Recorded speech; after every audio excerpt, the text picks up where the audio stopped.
എടാ ദിയാൻ എവിടെ സ്ഥലം എടാട്ടുമല. അപ്പൊ ഇതാ ഓൻ്റെ അനിയത്തിന്റെ ബർത്ത്ഡേ. ഓൻ വന്നിട്ട് പറഞ്ഞ് ഓൻ്റെ അനിയത്തിന്റെ ബർത്ത്ഡേ ആണ്, എനിക്ക് എന്തെങ്കിലും വേണമെന്നോ. അപ്പൊ ഞാൻ എൻ്റെ കയ്യിൽ പൈസ ഉണ്ട്, നമ്മളൊന്നും പൈസ എടുത്തില്ല, അമ്മ ഇങ്ങനെ അടുത്തേക്ക് വന്നതാണെന്നോ.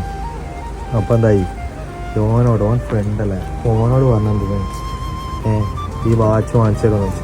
അപ്പം 50 ഉറുപ്പ്യ നോക്കിയതാ ചെക്കനിത് പൈസ 50 ഉറുപ്പ്യ കൊടുത്തു. അപ്പം നിങ്ങളെ ഫ്രണ്ട്ഷിപ്പ് ഒപ്പം ഉണ്ടാവണം കേട്ടോ. ഈ ഫ്രണ്ട്ഷിപ്പ് ഒപ്പം നിലനിൽക്കണം.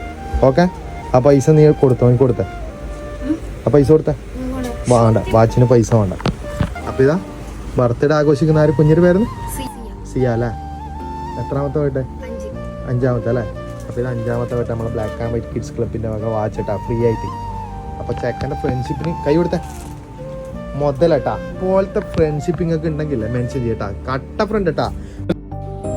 നല്ല ചങ്ങാതിമാർ ശരിക്കും ഭക്ഷണം പോലെയാണ്, നമുക്ക് മതിയാവൂല.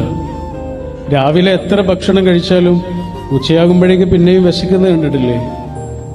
നമുക്ക് മതിയാവില്ല. അത് എപ്പോഴും ആവശ്യമാണത്, മരുന്ന് പോലെയല്ല. നല്ല ചങ്ങാതി നല്ല അന്നമാണ്, നമ്മളെ ഇങ്ങനെ ജീവിപ്പിക്കുന്നൊരു ഘടകമാണ് നല്ല ചങ്ങാതി.